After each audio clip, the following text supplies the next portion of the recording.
This week, I finally managed to get hold of Guy from How to Be a Great GM, and it's a pleasure to meet you, Guy. Pleasure to meet you too. Thanks for having me. No worries. Right. Well, your channel, which I've watched for years now, fundamentally, it's about creating adventures and you giving methods on how to create your own adventures. Mm, And then obviously it spiraled off into other areas. But mm. with your beginning of your intros, a lot of times you're almost LARPing. You're almost in character. Have you had an interest in LARPing, or are you just eccentric? A bit of column A, a bit of column B, actually. So Yeah. it's a quite a funny love-hate relationship with LARPing, actually, because at one point, and my friends were very quick to quote this, I hated the idea of LARPing, and I said it's not proper role playing. It's sort of amateur dramatics meets adults dressing up, and didn't make much sense. And then they convinced me to go along and do a LARP, and I'm now a lifelong LARP converter. Mm. So, I think one of the reasons why I often do those silly things, and a lot of the reason why I will dress up or put on funny wigs and things is because people seem to take role playing as a very serious endeavor that only serious people can participate in, and you have to seriously know the rules and you seriously have to play the game. And I could think of nothing worse.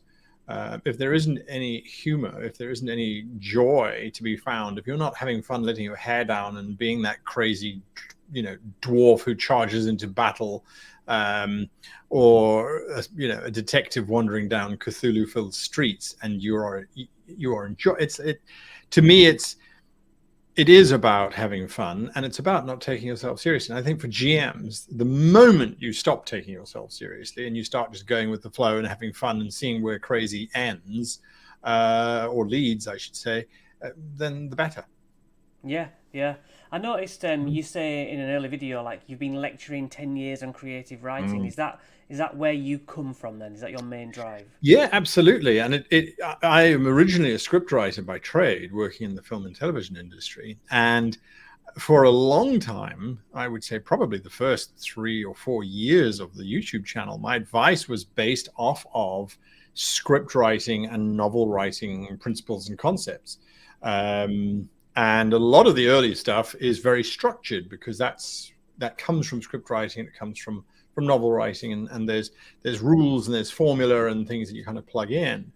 And it was only a few years ago that I realized actually it's not the right approach to have a predefined ending, to have predefined moments that you have to somehow get your players to hit.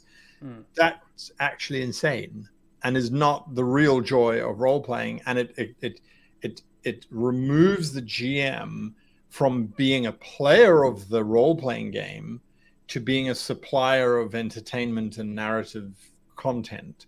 And that seemed insane to me. So we've shifted a lot over the last couple of years to go, there's no such thing as a plot. You, as the GM, are not responsible for the plot.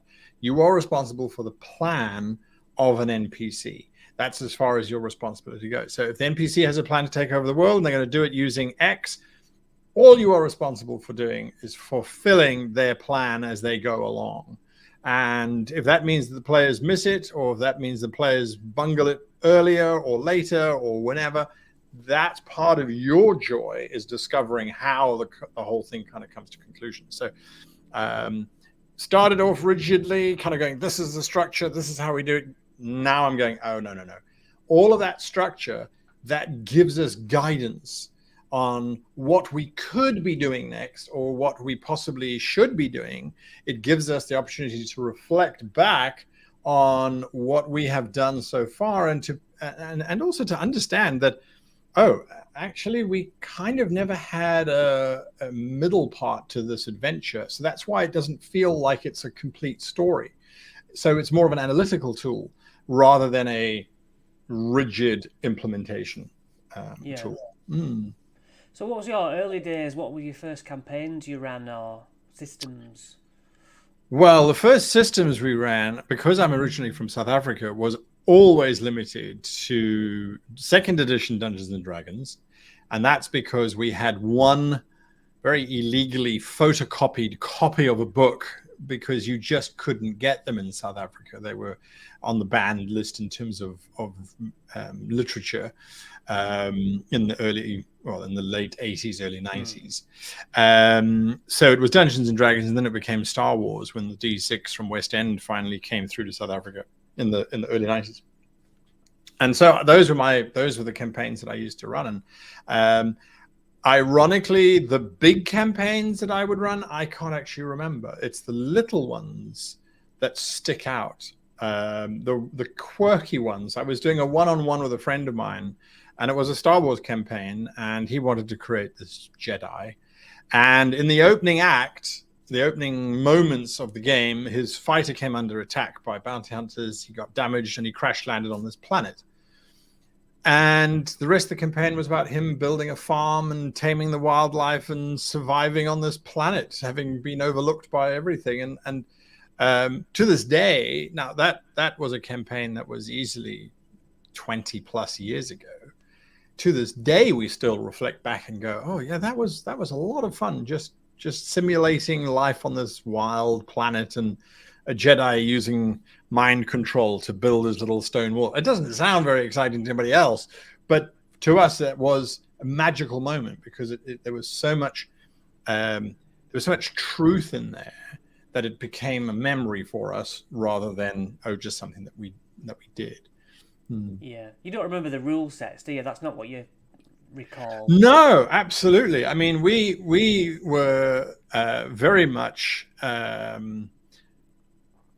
because we were so isolated. We didn't have additional rule sets, so I still have in a box somewhere a complete pirate conversion for second edition Dungeons and Dragons, where we had about 40 different ships that we had worked out statistics for. We'd worked out a combat system for calculating, if you've got 20 cannons firing a broadside, how much damage there is.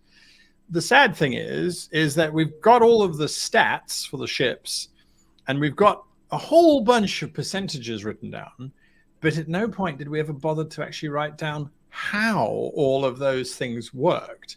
So not a clue. You look at it and you go, I have no idea how this would apply to second edition. Not that you even remember how second edition works, as a matter of fact. I did have a lovely experience. One of the events that I attend quite frequently is called D&D in a Castle. And they were celebrating 50 years of Dungeons and Dragons. And so they had GMs running Advanced Dungeons and Dragons, Dungeons and Dragons Second Edition, Dungeons and Dragons Third, Dungeons and Dragons Fourth, and Fifth. And you could, as a GM, you could drop in the evenings and just play one of these editions. And we were playing Advanced Dungeons and Dragons, where an elf was a class, dwarf was a class, and it was a lot of fun.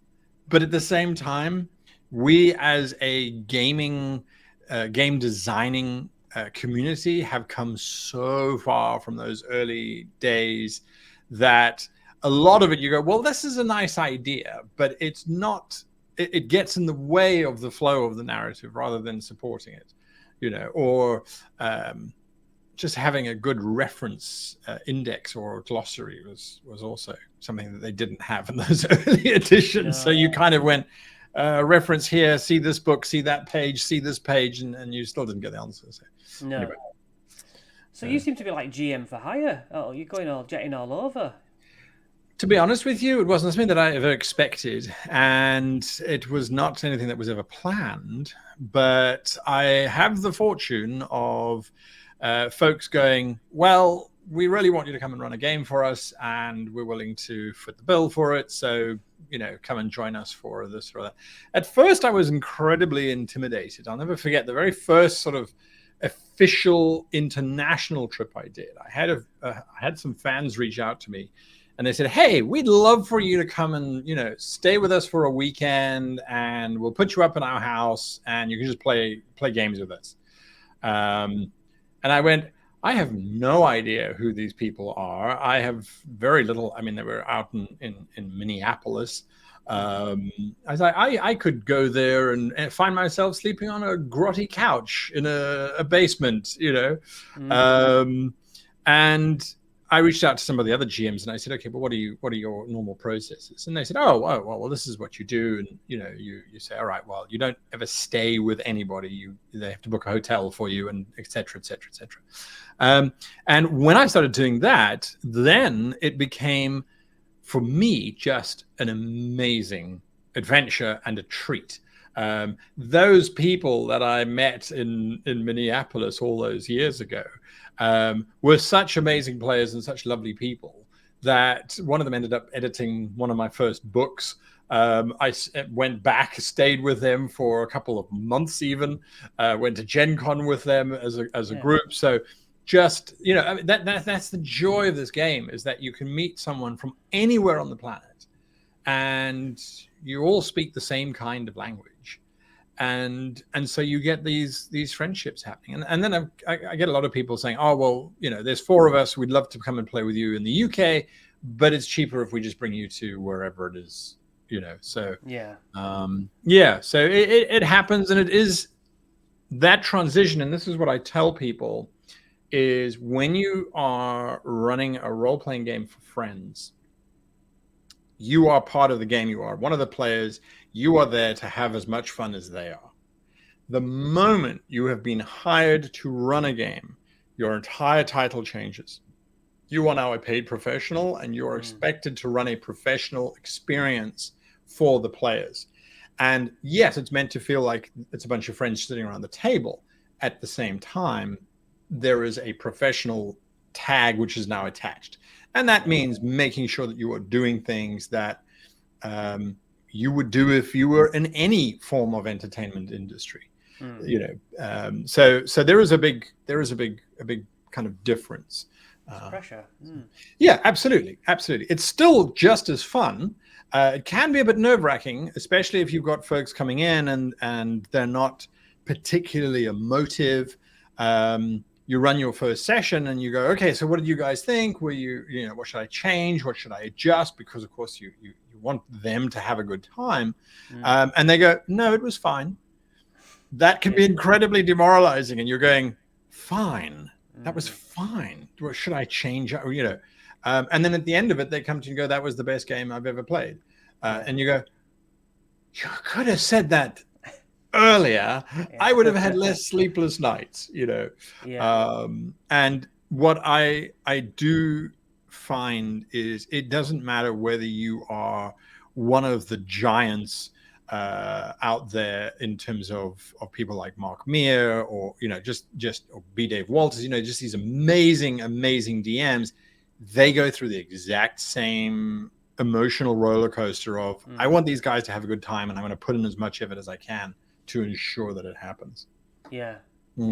So on these pressure sessions, then, do you have to think, I must incorporate their backstories to make it look like I really know what I'm doing? You know, is that kind of idea? So yes and no.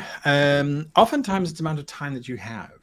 So the longest I've ever been commissioned for is a 3-day, 24-hour thing. So it's sort of blocks of 4 hours twice a day. So in 24 hours of gaming, you go, wow, that's a lot of time. And you go, well, yes and no. You know, if you've got a table of 5 or 6 people and you're playing Dungeons and Dragons, one combat's going to take you an hour.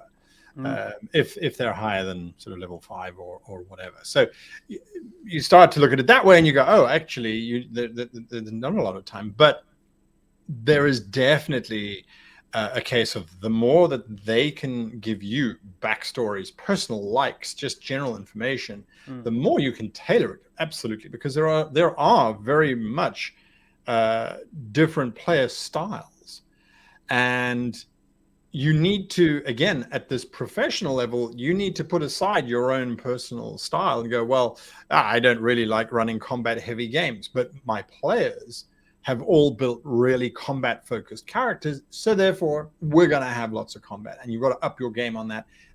Or my players got these really complex backstories. Great. I'm going to make the story all about their backstories rather than whatever it is that I was trying to come up with. So my general approach when I'm doing this is I will have like a big, broad idea of what the game could be about. Literally a couple of lines going, well, this thing could be happening or that thing could be happening. And then it's about, okay, let me see what the players are giving me back, and I will adjust accordingly. Yeah. Is it like a three block? What I would think was like, right, it starts here, and they're set up on this mission. That's block 1. And then you know that block 3 is going to be the final climax is going to take place. Do you know what I mean? So then all I've got to work out is what the twist. Yeah, so that, I mean, that would be one way of doing it. It's not how I do it, because I would hope that people would know that my games are fueled on player choice and player consequence, rather than on me going, okay, well, you guys have decided to do that, but I'm going to then move this over there. Now, that was my original advice on the channel years ago, was to move stuff around regardless of what the players were doing. And I realized that, hang on a moment, that's a bit tricky. So, I mean, I've got my notes here. Where is it? I mean, I've already packed them in the suitcase because I'm literally leaving tomorrow morning for another one. But for example, these, literally, it's a little A5. That's my total plan for a 4-hour for a 4-hour adventure. And it's about going back and saying, this is my big bad, or this is my bad. This is what they're going to try and achieve. And they need to get X, Y, and Z to achieve that. I need to get my players. The only thing that I need to orchestrate, and this is by pure coincidence, which as the GM, that's your real superpower, is you have the power of coincidence. There is no such thing as coincidence in role-playing because you are adding it as you choose as the GM, right? Is that the players intersect with the very initial part of the big bad's plan. And after that, you go, right, well, there we go. How do you break it down into 24 hours? Well, I use as a guide the 5-step method that we talk about. Some people call it the 5-step dungeon or the 5-room dungeon. I find that a little bit complicated. My 5-step method, the first one is introduction. So you go, okay, cool. So we need to introduce the players to this plan of the bad. And I need to do that in a dramatic and fun way. And sometimes it'll be a case of, okay, well, what minis do I have? What's the backstories from the players like? What are their characters doing? What can I do that's cool? Then you need a journey. And you go, okay, well, the players inevitably, once they've had this thing, they are going to want to find out more information. So we go into a journey kind of situation. And each of those you break down even further. You go, okay, cool. There's social, there's combat, there's a bit of investigation, perhaps there's a puzzle. And as long as you are cognizant of this stuff in the background, as you get to the next stage, your players go, okay, right, well, we know the big bad is trying to get radioactive mutagen. Let's go with a sci-fi kind of example. Because we stopped the first theft of this radioactive mutagen. Where's the next store of this stuff? Oh, it's on this planet, right? We need to get to that planet. You go, okay, cool. Now my journey is them getting to this planet. I didn't tell them that they have to go there. That's their choice. And I will then look back and go, okay, well, the very first encounter that they had was a straight up conflict. They literally just had to beat the bad guys to succeed in this mission. That means my next thing that I'm going to throw at them cannot just be a straight up conflict. I call it a thwarting adventure, where it's just kill the bad guys and you win. The next one needs to be maybe discovering. They need to learn something new, or perhaps it needs to be a collection mission where they need to go somewhere and collect a thing. Once they've got it, that's easy. The mission is over. Maybe they need to deliver something where they have already got something and they need to take it somewhere and prevent people from taking it from them. So I will cycle through those. And once you get used to that kind of rhythm, you're going, okay, cool. Well, we've been playing for 4 hours. That's halfway through day one. The introduction should be done. If my players don't yet know roughly where they should be snooping around or looking, something's gone wrong. I need to have a coincidence that's going to get them to get that little piece of information. It's not railroading. It's a case of, okay, well, they didn't want to go down that path. Where are they going? Where can I take that? What can I see? And yeah, it's a rhythm And I have done a lot of practice in improvisation in terms of, right, how do I create a puzzle on the fly? How do I do that? How do I create a riddle? How do I, and the more you practice, obviously, the faster you get at it. And so a lot of people go, oh, but it's seamless. It doesn't look as if you have planned nothing. It literally looks as if you've been spending weeks. It's like, I have been spending weeks filling my brain with history, with watching documentaries on, the ancient traps of the Egyptians, or listening and talking to other people, on like the ambush tactics used in Vietnam. And you go, that doesn't seem to have anything relevant to Dungeons and Dragons. It does, because I can pull on that and go, aha, right, I'm going to fill this corridor with this kind of trap, or with this kind of thing, or et cetera, et cetera, et cetera. If I need a trap, if I need this, I'll pull on some other piece. Yeah. That's reminding me of the difference between being a beginner DM who's really worried about knowing every DC and all this information, having that responsibility on their shoulders, to my recent campaign. I ran Strixhaven for my players. The idea is that you save the school by the end, but 3/4 of the way through, my players were like, you know what? We hate these teachers. We are going to side with the villain of the piece. Yeah. And allow the destruction. And I went, that's absolutely fine. I'm not going to stand in your way. It's your adventure. And the confidence of, I am a DM. I'm not here to make your story for you. You make the story. But there was a twinkle as they stood back and watched the school burn of, did we just miss out on the climax? I was like, okay, there wasn't a fight at the climax, but your climax was you sat watching the destruction. And you can't blame me for it. These are your choices. And I was all right with it. But look, early on, that would have really upset me. I did a terrible job. I provided, and that was it. They can do what they want, can't they? They really can. And I always tell this story. So if you've heard it before, I apologize. But I went to my first gaming convention as a DM and signed up to run a whole bunch of pre-written adventures. I thought they were all Dungeons and Dragons, because at that stage, my group and I had only ever played Dungeons and Dragons and Star Wars. Turns out they were from a whole bunch of different systems that I had never even heard of. And I was assigned to run a Warhammer 40K game with Imperials going on basically a Tyranid hunt. So standard grunt Marines going to attack bugs, basically. And I was in a flat panic, because that's a percentile system. I didn't even know what a percentile system was, because percentile in Dungeons and Dragons was opening locks and bending bars from 2nd edition. It wasn't anything to do with anything. And one of the GMs there, who was a big influence, he came to me and said, no, just know that they've got the skills, they've got numbers, they roll underneath those numbers, they succeed. They roll above, they fail. There we go. You know the whole system, off you go.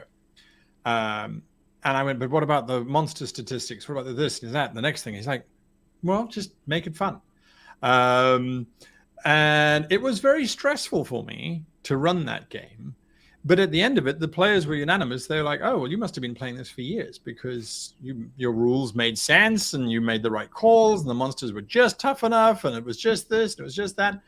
And I realized then that if you have a group of players who are not rules focused and they are narrative focused, then yes, that pressure that you are putting on yourself to know everything and to run everything is literally your own pressure.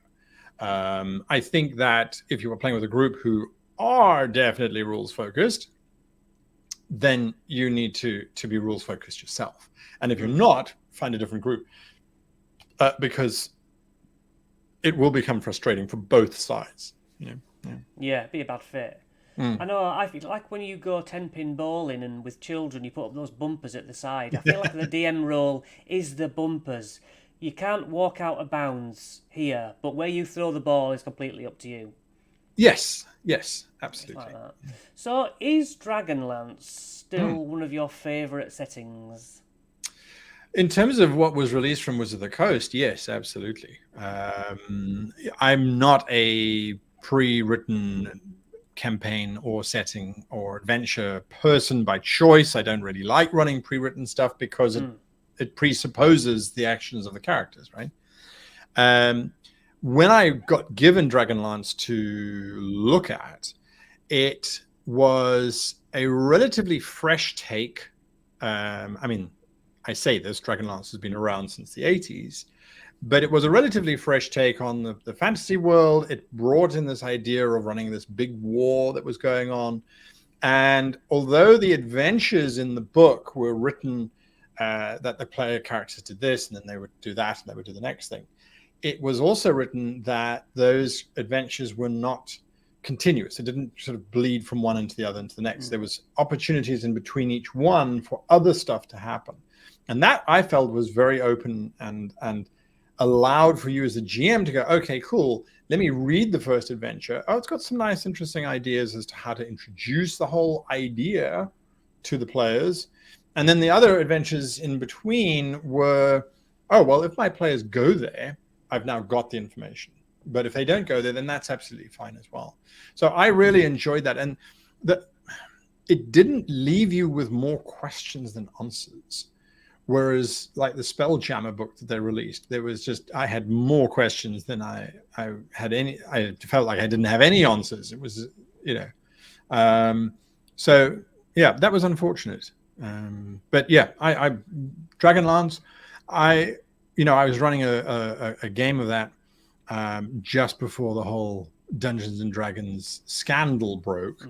And the players and I decided, well, we can't carry on promoting this company if this is how they're going to be behaving. So we stopped playing it. Thankfully, we finished the adventure before we stopped playing. So there was that satisfaction. But there was definitely more that could have been explored. Yeah, because, how do you feel about how much you need to know about the lore of anything you're playing? Because I played Horde of the Dragon Queen first, and it's like, oh, Tiamat. Okay, who's Tiamat? Oh my God, there's a raft of information. Do you know where people are saying? Do you know where Tiamat is? No way. She's in the first layer of the 9 hells, and I'm like, I don't know what that is. Yes. Do you know what I mean? Yes. It's like there's a pressure, isn't there, to know every bit and bat, really. There is, and I honestly did not ever consider the lore that has been built into Dungeons and Dragons as being a sacrosanct space. Because I've always homebrewed. I have never once stuck with what was happening in Dungeons and Dragons. So if people said, "Oh, what's the name of the dwarvish god or the gnomish god?" I'd go, well, in my campaign, the name is this because my gods work this way. They don't work that way. But if you're asking me about the D&D gods, I couldn't tell you. And even when I was running games for Wizards of the Coast on their Twitch stream, when they reached out to me and said, "Hey, please do this," I responded and I said, I know nothing about your world settings, and I will remake them. And they went, "No, that's fine." So that was for Ghosts of Saltmarsh, which was kind of a generic setting anyway. And they asked me to do Descent into Avernus. And that is dealing with heavy lore specific to D&D and the different levels of hell and, Zariel and this and that. And I said to them, still going to make up my own stuff because I don't know yours. Just deal with it. It's going to be hellish, and in retrospect, I look at that and I go, okay, that's absolutely fine. But as a Star Trek fanatic, how would I feel if a GM came in and said, okay, we're going to be playing Star Trek, and then the whole universe felt as if it was more of a Star Wars game? Yes, that's a good point. As the player, I'd be going, but this isn't Star Trek. Why aren't we playing Star Wars, or why aren't we playing, Bounty Hunter or Firefly? So that's when I started to realize that it is important if it's important to your players. And I know that I keep going back to that, but I now will if I have to do some research on like Tiamat or something like that, I'll go and do the deep dive. I'll read it. I won't commit it to memory because I'm not that, my memory's not that good. But I then ask people at the table whose knowledge is really good on the law, whose knowledge is really good on the rules, and then I assign them as my law keeper and my rules keeper. And that doesn't mean that they get to dictate anything to me. That just means that if there is a rule in question, I look at the rules lawyer and I go, okay, talk to me. What is the official ruling? Do I think that's fair? Do I think that's appropriate? Or apply it? Or overruled? We're doing it this way. And the same with the law. What does the law say on that? Oh, actually, it was a this and a that and the next thing, and they're completely immune to all. Damn it, no, rubbish. I'm taking it this way. This is my, so being sensitive to what your players want, though, is also important. Yeah, that's right. I mean, like I say, it's their game, but as a DM, you do play all the NPCs, so you still are playing. You still are having to enjoy your own work. Oh, yes. Oh, absolutely. If you're not having fun GMing for your group because they are using you as this form of entertainment, unless they are paying you, they really shouldn't, you shouldn't be GMing for that group. You should be GMing for groups that make you feel as if you are on the adventure just as much as they are. Yeah. Yeah. Have you dipped into Baldur's Gate 3? Oh, my goodness. How many hours?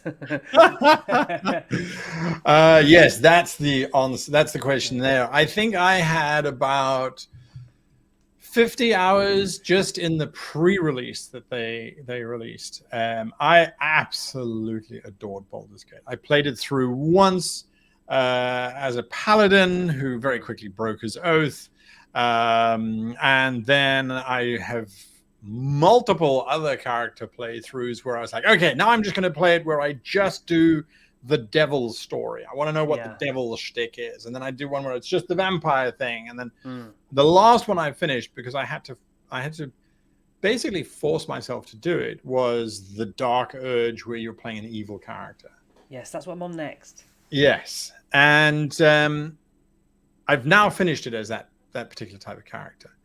So I really enjoyed it. There are bugbears that I have here and there about the structuring or the pacing, but overall, it is as close as I can get as a GM to really being able to explore a space and at the same time also learn about that lore that we were talking about as well. Yeah. Going, oh right, yeah, okay, cool, I'll fit that in. Right.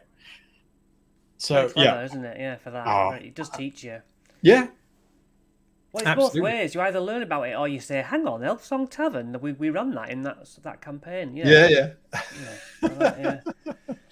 So, what about some of your mistakes, which you probably touched on, but give me a memorable mistake you've made as your journey.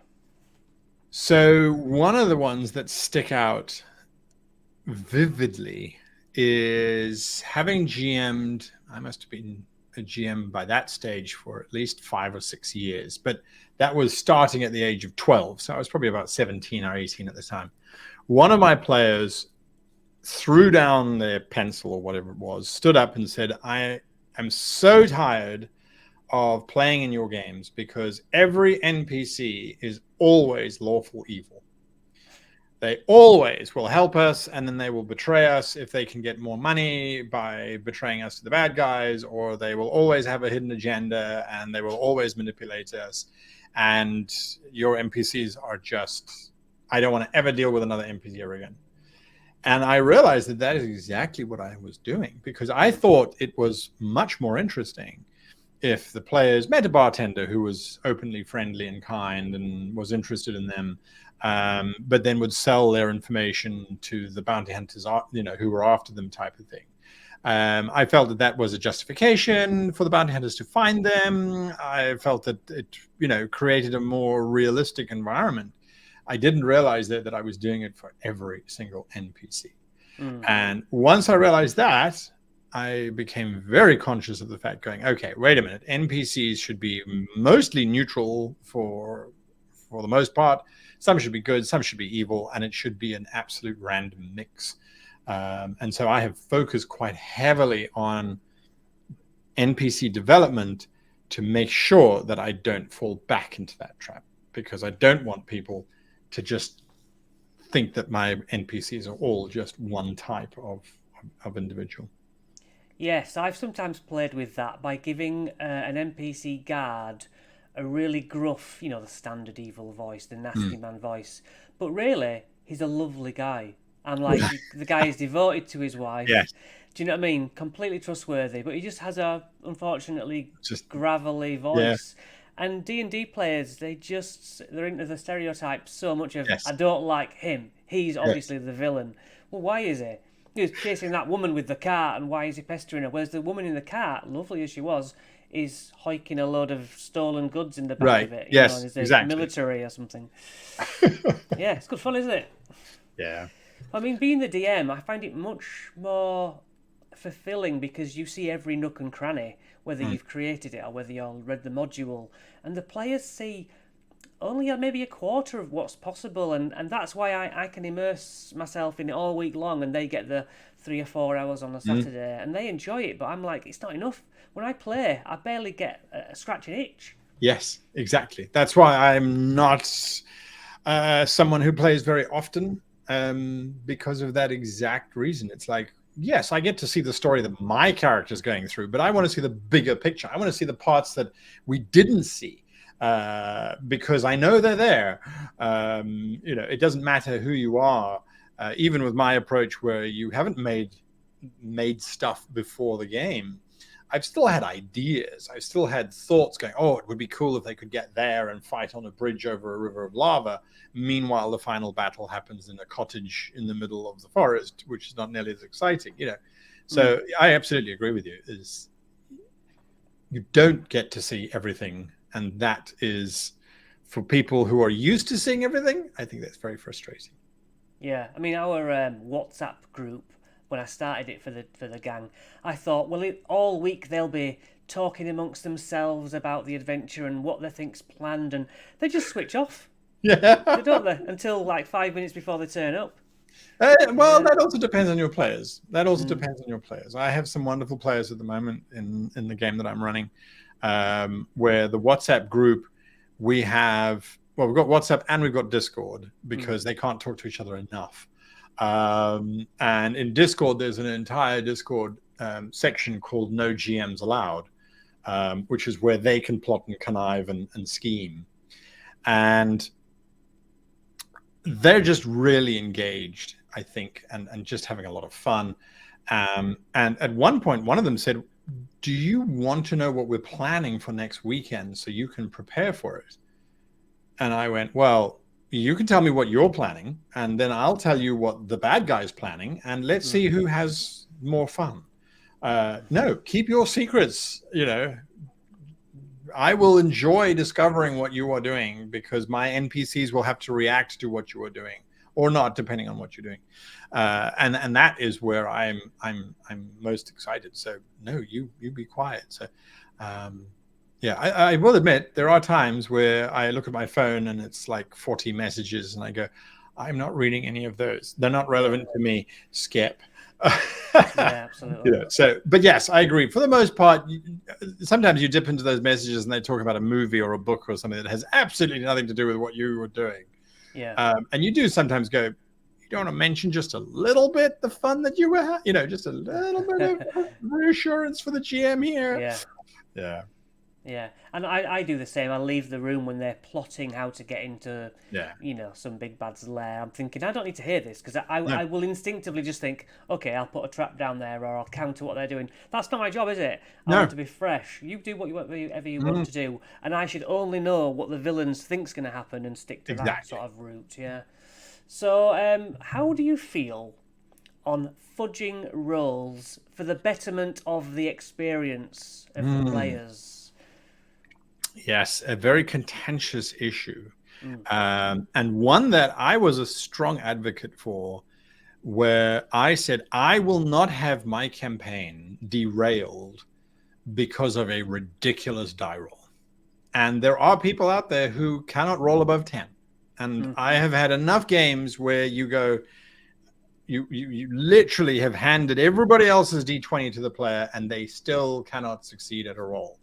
And you go, so there is just a statistical anomaly happening here, and I'm not going to let that get in the way of good narrative. And so I was an advocate that as a GM, if you are going to annihilate the entire party because your dice just happens to be on fire, fudge it, adjust it. And then I realized that's not the right way to go, because the dice is a tension tool if you use it as a tension tool. Yes, it generates random numbers and you have your modifiers, et cetera, et cetera, et cetera. But the joy of rolling a die is watching that thing tumble over and over and over until eventually you get that little endorphin rush as the number you need or more pops up. And to take that away is to remove a component of the game. Having written a diceless role-playing system, I can tell you that's the one feedback that most people give, is that, oh, I just miss rolling some dice, you know? Yeah. So what I do is I do not go in with predefined hit points or armor classes for my creatures. And so the players are rolling, and I will set those values as I deem the combat needs to play out. So if the players are not rolling very high that particular afternoon or whatever, the ACs of the creatures will come down. They won't fluctuate. I use whiteboard or dry erase markers to jot down my monsters, and I'll jot down their AC and their hit points. Once I've fixed it, and that's it. It's set. But going into that combat, that will be the part that is completely malleable, depending on how I feel that combat should play out. And there are times where I've gone, okay, they are not in a great shape. I'm going to give this thing half hit points. And the reason why I'm going to give it half hit points is because it was in a fight previously. And I will describe that to make it a truth, to make it feel as if there is justification for that. And the creature has still decimated the party because even on 50% hit points, the party just didn't coordinate properly, or they were doing silly things, etc. So that still happens, but that's the time where I feel that fudging is appropriate, but not on the dice. So I have bought gigantic dice, my D20. These are huge, and I roll these publicly so the players can see these numbers, because it just builds tension. They're like, oh, look at that 20 he's just rolled. I'm doomed. I'm like, yes, but you don't know what his plus to damage is, and I'm only going to roll a D8, and et cetera, et cetera. So, yeah. I've definitely started doing that since the UK Games Expo. I bought a die just like that, and there's something to the rolling publicly. Yeah, I've started to think, why do I need a screen?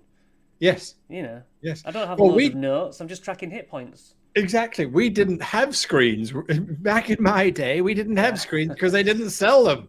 You had to make them yourself. And most of us had a lever arch file, and we never thought to put that up as a barrier between us. We went, no, I was going to sit over there. And if you want to look over my shoulder and look at my notes, that's on you as a player.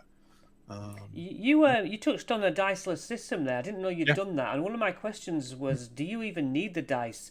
Because sometimes it's just describe the situation and what do you want to do, who needs dice? But dice rolling is the fun part.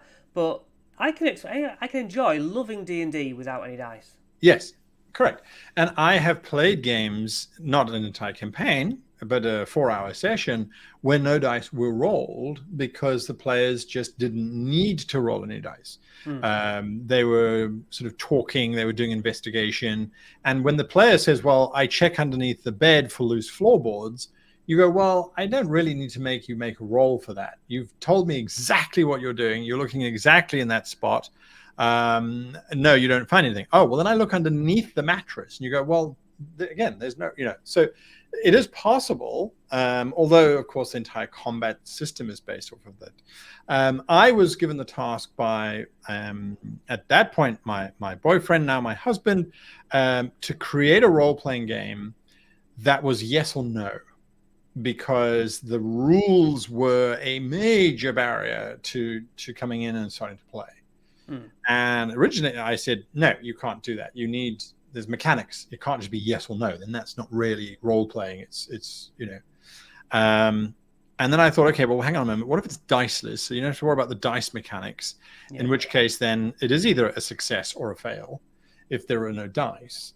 And I went, and what happens if the agency of that success or that failure is entirely reliant on the player making the choice? Yes, I succeed, or no, I fail.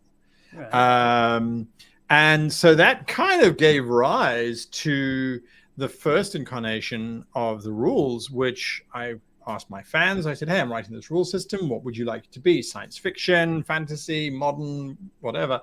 They voted for sci-fi. So I wrote Bounty Hunter, which is a Firefly meets Star Wars meets Mandalorian, although that hadn't come out at that stage, kind of vibe. And it's completely dices. It runs very quickly, very intuitively. And just recently, we finished the Kickstarter for Mage Hunter, which is the fantasy version, where the magic is also there's a success or there's a failure. And there are mechanics in there whereby the players choose to succeed or to fail. And they have a limited number of choices. So you can only choose to succeed 20 times a day. And after that, you just fail. So suddenly you're going, well, yes, you could just succeed at that, or you could save that for later. It's up to you. So the tension starts to get there, because I do, as you said, it's nice to roll dice, and that's because of the tension. It's the unknown factor. It's that gambling aspect on this is going to make things better. Yeah. And so that was what I was looking at. There are many role-playing systems, however, that are diceless. I encountered one. It's called Stalker. It was originally written in Finland, translated from Finnish into English many years ago now. And that one, the GM asks the players, okay, so you want to repair a car. How do you do that? And the players will say, all right, well, I will first check for any clogs in the piping of the vehicle. Then I will check for damaged belts or drive shaft. What you can tell I'm not a mechanic. So the players are describing what they're doing. And as they describe what they're doing, the GM is recording their descriptions and awarding them a +1 or a 0 or a -1. And the GM has decided to complete this task, I need the players to get to a +3. So as long as they have described enough things to get to a +3, they succeed. So that's a real focus on the players really thinking through their processes and things. And if you are a player and you know nothing about repairing cars, you become a lot more creative, going, well, I offer to help someone who knows about cars, or I offer to go, I go and look at other cars and see if they've got newer parts and I can swap these ones out, so you don't have to go super technical, but you do have to think, and very interesting, Yeah. Sounds different. Yeah. Well, Guy, it's been fantastic finally talking to you, and I feel like I can tick you off my bucket list now. So thanks for coming on. My absolute pleasure.